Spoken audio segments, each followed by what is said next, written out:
해골이라 하는 곳에 이르러 거기서 예수를 십자가에 못 박고 두 행악자도 그렇게 하니 하나는 우편에 하나는 좌편에 있더라.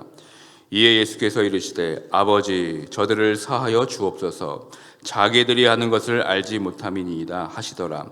그들이 그의 옷을 나눠 제비 뽑을새 백성은 서서 구경하는데 관리들은 비웃어 이르되 저가 남을 구원하였으니 만일 하나님이 택하신 자 그리스도면 자신도 구원할지어다 하고. 아멘. 오늘 이 시간에는 저들을 사하여 주옵소서라는 제목으로 말씀을 전하도록 하겠습니다. 예수님께서는 십자가에서 달린 그 오전 9시부터 마지막 숨을 거두고 운명하는 오후 3시 사이에 이 극한의 신체적 고통과 심리적인 고통 가운데 7마디의 말씀을 하셨습니다. 그것을 우리는 이 가상 7원 이렇게 말합니다.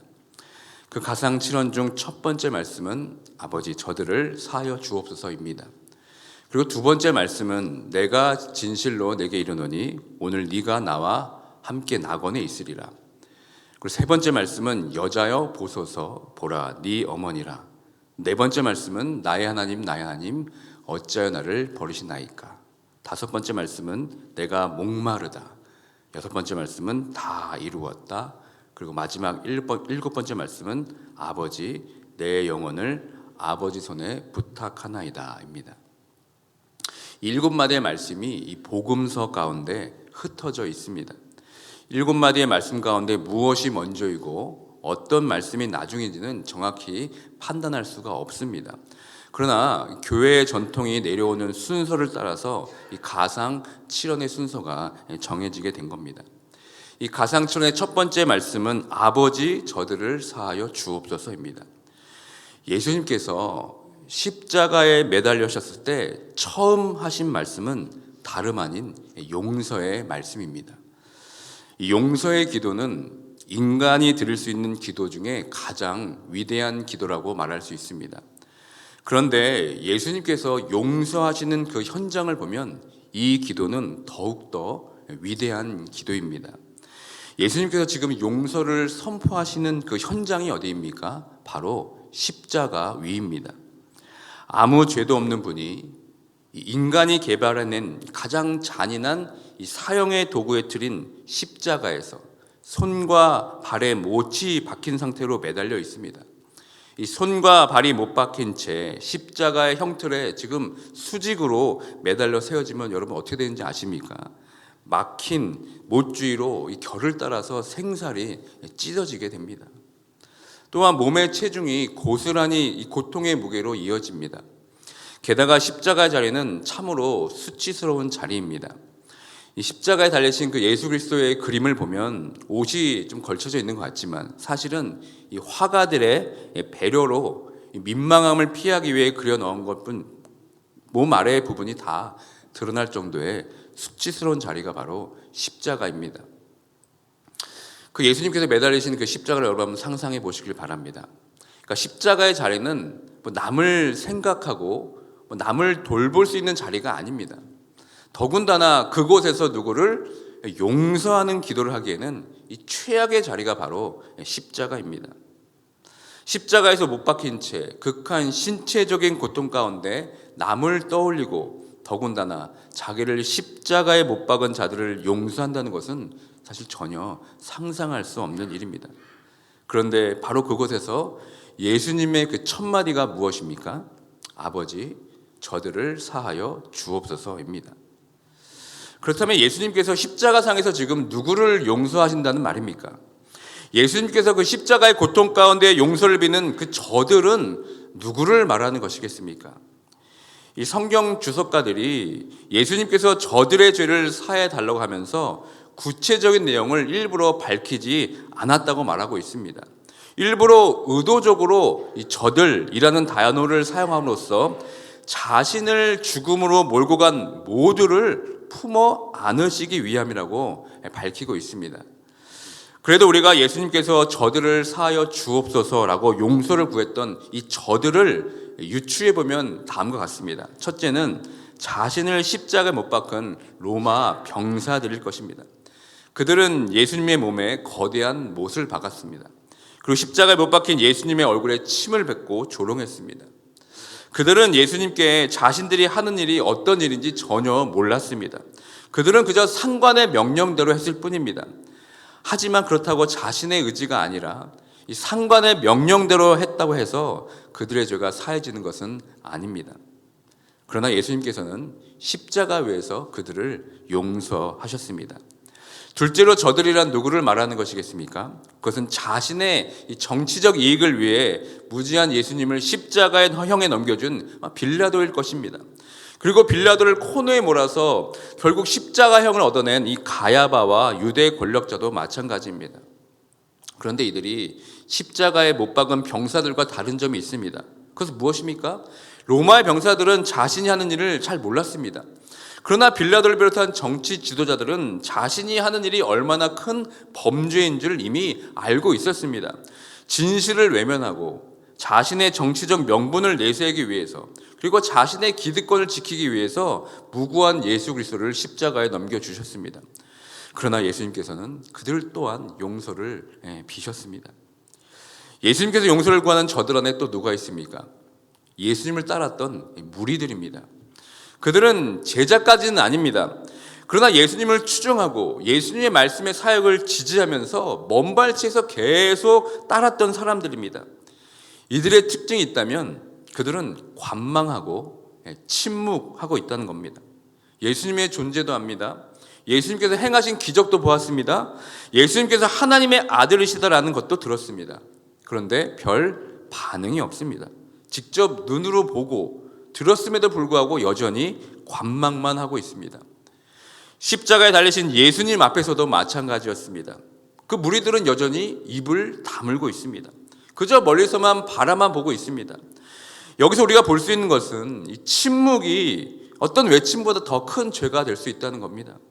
관망이 행동보다 더 큰 잘못일 수가 있습니다.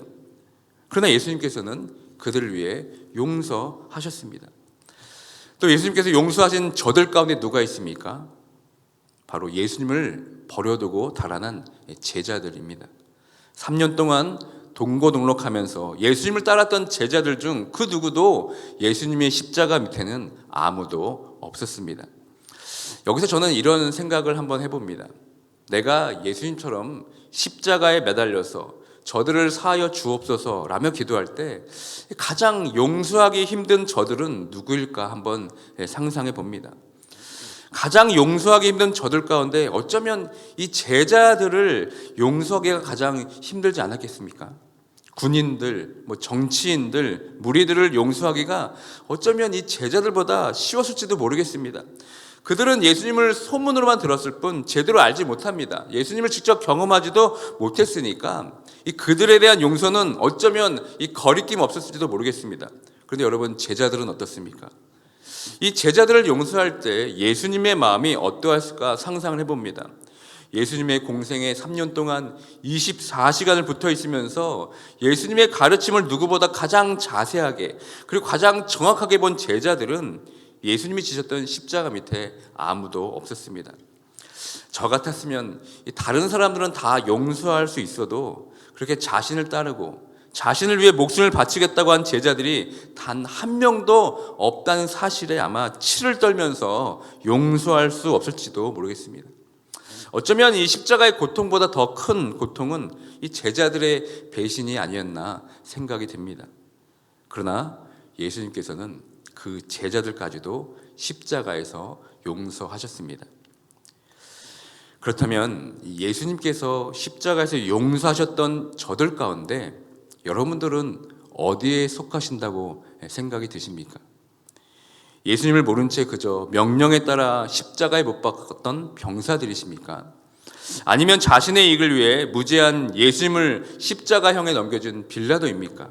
아니면 결정적인 순간에 예수님을 멀리서 바라보며 침묵하고 관망하고 있는 무리들입니까? 아니면 예수님을 따르겠다고 모든 것을 버리고 따랐던 제자들입니까? 여러분 스스로 한번 답을 해보시길 바랍니다. 예수님께서 용서하셨던 저들 가운데는 모든 인류가 포함되어 있습니다. 그렇기 때문에 나도 저들 중에 하나임이 분명합니다. 저들 속에 저와 여러분의 이름이 분명히 들어 있습니다. 예수님께서는 십자가의 고통 속에서도 우리를 위해 중보하시고 그 사랑으로 용서해 주셨습니다. 이 용서에 대해 예수님께서는 공생애 동안 수차례 제자들에게 말씀하셨습니다. 제자도의 핵심이 바로 용서였습니다. 원수라도 사랑할 것을 강조하시면서 그들을 위해 기도하라고 수차례 말씀하셨습니다. 그리고 그것이 하나님 아버지의 온전하심을 따라가는 길이라고 말씀해 주셨습니다. 베드로가 용서에 대해 질문했을 때 예수님께서 어떻게 말씀하셨습니까? 7번뿐만 아니라 7번을 70번까지 용서하라고 말씀하셨습니다. 그리고 1만 달란트 탕감받은 자가 100데나리온을 빚에 용서하지 못한 이야기에 대해서 어떻게 말씀하셨습니까? 너희가 각각 마음으로부터 형제를 용서하지 아니하면 나의 하늘 아버지께서도 너희에게 이와 같이 하시리라, 이렇게 말씀하셨습니다. 그리고 우리가 너무나 잘 아는 이 주의 기도, 주기도문을 통해서 용서에 대해서 어떻게 기도하라고 가르쳤습니까? 우리가 우리에게 죄 지은 자를 사해 준 것 같이 우리의 죄를 사하여 주시옵고, 이렇게 말씀하셨습니다. 그러므로 예수님께서 이 가상칠언의 이 첫 번째 말씀하신 이 저들을 사하여 주옵소서, 이 말씀은 우리가 어떻게 용서를 하는 기도를 해야 하는가라기보다는 우리가 어떻게 용서의 삶을 살아야 하는지를 보여주는 말씀입니다. 구원받기 전에 우리는 하나님과 원수된 자였습니다. 죄로 인해 하나님의 관계가 끊어진 상태가 바로 하나님과 원수된 상태였습니다. 그래서 로마서 5장 10절에 이렇게 사도 바울은 선포합니다. 제가 읽어드립니다. 곧 우리가 원수 되었을 때 그의 아들이 죽으심으로 말미암아 하나님과 화목하게 되었은즉 화목하게 된 자로는 더욱 그의 살아나심으로 말미암아 구원을 받을 것이니라. 아멘. 예수님께서 이런 원수 같은 나를 사랑해 주셨습니다. 그리고 그 사랑을 몸소 십자가에서 실천해 주셨습니다. 그 사랑으로 우리가 구원을 받았습니다. 그리고 우리도 하나님과 원수된 자들을 사랑해야 한다는 것도 우리가 배웠습니다. 그런데 우리는 이 예수님께서 말씀하신 이 원수를 사랑하라, 이 말씀을 들을 때 너무나 막연하게 생각하게 됩니다. 어떻게 사랑해야 하는지 잘 모릅니다. 그런데 여러분, 분명한 것은 있습니다. 원수를 사랑할 때 가장 먼저 선행되어야 하는 것이 바로 용서라는 것입니다. 여러분들은 누구를 용서해 보신 적이 있으십니까? 더군다나 나를 괴롭히고 나를 힘들게 했던 이 원수 같은 사람을 용서해 보신 적이 있으십니까? 이 세상에서 용서처럼 어려운 것이 없습니다. 왜냐하면 용서는 내가 받은 상처를 되갚아 주는 것을 포기하는 것이기 때문에 그렇습니다. 그리고 용서만 한다고 끝나는 것이 아닙니다. 진정한 용서는 용서받는 자를 사랑하는 데까지 나아가야 합니다. 그것이 바로 진정한 용서이고 사랑입니다. 예수님께서 나를 용서만 해주시고 그냥 내버려 두셨다면 사실 그 용서는 별 의미가 없을 것입니다. 그런데 예수님께서는 용서만 해주고 끝난 것이 아니라 예수 그리스도의 사랑으로 우리를 다시 품으셨습니다. 그 사랑으로 원수 같은 나를 구원해 주시고 영원한 생명을 허락해 주셨습니다. 그런데 우리는 어떻습니까? 우리의 용서와 사랑은 참으로 부족합니다. 우리는 용서할 때 그냥 용서하지 않습니다. 상대방의 태도를 보고 용서를 결정할 때가 얼마나 많이 있습니까? 내가 기대하고 있는 이 조건이 충족되어야만 그나마 용서를 합니다. 자신의 잘못을 진심으로 뉘우치고 사과하는 그 조건이 충족될 때 그나마 우리가 용서를 생각하지 않습니까? 하지만 예수님의 용서는 그것과는 전혀 달랐습니다. 예수님 자신에게 상처를 준 사람의 태도와는 전혀 상관이 없었습니다. 자신의 손과 발에 못을 박았어도, 자신의 이익을 위해 예수를 십자가의 형에 넘겼어도, 자신을 따라다니며 관망하고 침묵하는 자들에게도, 그리고 무엇보다 3년 동안 예수를 위해 목숨까지도 바치겠다고 하면서 배신한 제자들에게도 예수님께서는 용서해 주셨습니다. 여러분, 어떻게 이것이 가능하겠습니까? 이 예수님의 용서를 통해 우리가 무엇을 알 수 있겠습니까? 이 진정한 용서와 치유는 이 사람에게서부터 나는 것이 아니라는 겁니다. 진정한 용서와 치유는 하나님께로부터 받는 것입니다. 예수님께서도 공생애 동안 사역하시면서 수많은 상처를 받으셨습니다. 거부당하고 무시당하고 비난과 모욕을 통해 받은 상처가 너무나 컸습니다. 예수님 스스로도 그것을 감당하기가 어려웠을 것입니다. 그런데 하나님께서는 그 상처를 치유하여 주셨습니다. 예수님께서 당한 모든 상처가 모든 인류가 겪어야 했던 상처이기 때문에 그 상처를 치유하기 위해 먼저 예수님께서 겪어야만 하는 이 거룩한 희생임을 하나님께서는 아셨습니다. 그리고 그 상처를 하나님께서 온전히 치유해 주셨습니다. 그렇기 때문에 예수님도 그 상처 입은 이 영혼들을 용서와 사랑으로 덮을 수 있었던 것입니다. 하나님에게서 치유를 받게 되면 나에게 상처를 준 사람이 나에게 회개하지 않아도, 나에게 사과하지 않아도, 심지어 자신이 한 잘못조차 모르고 있어도 우리는 용서할 수 있습니다. 사랑할 수 있습니다. 우리가 예수 그리스도의 용서와 사랑의 진정한 수혜자들이라면 우리도 우리에게 잘못한 사람들을 용서해야 합니다. 그리고 사랑으로 품어야 합니다. 여러분들은 진정으로 예수님의 그 용서와 사랑을 받으셨습니까? 그렇다면 용서받은 자답게 나도 용서를 베푸는 사람이 되어야 합니다. 혹시 여러분들 가운데 예수님, 아직은 아닙니다. 내가 받은 상처, 아픔이 얼마나 큰데 어떻게 제가 그 사람을 용서할 수 있겠습니까? 라고 말하시는 분들이 이 자리에 있을지도 모르겠습니다. 그때 우리는 예수님께서 십자가 위에서 말씀하신 아버지, 저들을 사하여 주옵소서라는 음성에 다시 한번 귀 기울이시기 바랍니다. 예수님께서는 호흡도 제대로 할 수 없는 십자가 가운데서도 나를 위해 기도하시고 용서하셨습니다. 그 고통과 아픔 가운데 자신을 돌볼 힘조차 없는 그 순간에서도 저와 여러분들을 위해 용서하셨습니다. 그 용서와 사랑을 우리가 온전히 깨닫는다면 우리는 용서하지 못할 사람이 이 세상에 아무도 없습니다. 그럼에도 불구하고 만약 여전히 용서하기 힘든 사람이 있다면 그 용서할 수 없는 사람을 주목하기보다는 예수 그리스도께서 나를 위해 피 흘리신 그 십자가를 다시 한번 바라보시길 바랍니다.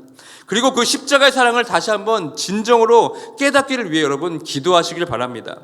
누군가를 용서하고 사랑하기에 너무나 부적합한 곳에서 나를 용서하시고 사랑해 주신 그 예수 그리스도를 바라보시는 모두가 되길 주님의 이름으로 축원드립니다. 우리의 힘으로 우리의 능력으로 하는 용서는 여러분 불완전합니다. 진정한 용서는 내가 하는 것이 아닙니다. 내가 그 예수 그리스도 용서에 침몰되고 그 사랑에 잠식당할 때 우리는 그때 진정한 용서와 사랑으로 내가 용서할 수 없는 대상까지 우리는 용서하게 될 줄 믿습니다. 오늘 예수님께서 가상칠언 중 첫 번째 말씀하신 이 저들을 사하여 주옵소서, 이 기도가 우리의 기도가 되길 원합니다. 그리고 그 말씀이 우리의 삶이 되길 원합니다. 내가 받은 예수 그리스도의 십자가의 용서와 사랑이 나로 인해 제한되지 않길 원합니다. 그 예수 그리스도의 십자가의 사랑이 나를 통해 온전히 드러나길 원합니다. 그래서 고난주간을 시작하면서 내가 받은 그 용서와 사랑을 다시 한번 깊이 깨닫고 내가 받은 그 용서와 사랑을 우리의 가족들에게, 그리고 우리의 이웃들과 우리 성도들에게, 그리고 예수 그리스도의 십자가 사랑을 모르고 죽어가는 영혼들에게 널리 전하며 살아갈 수 있는 모두가 되길 주님의 이름으로 축원드립니다. 아멘.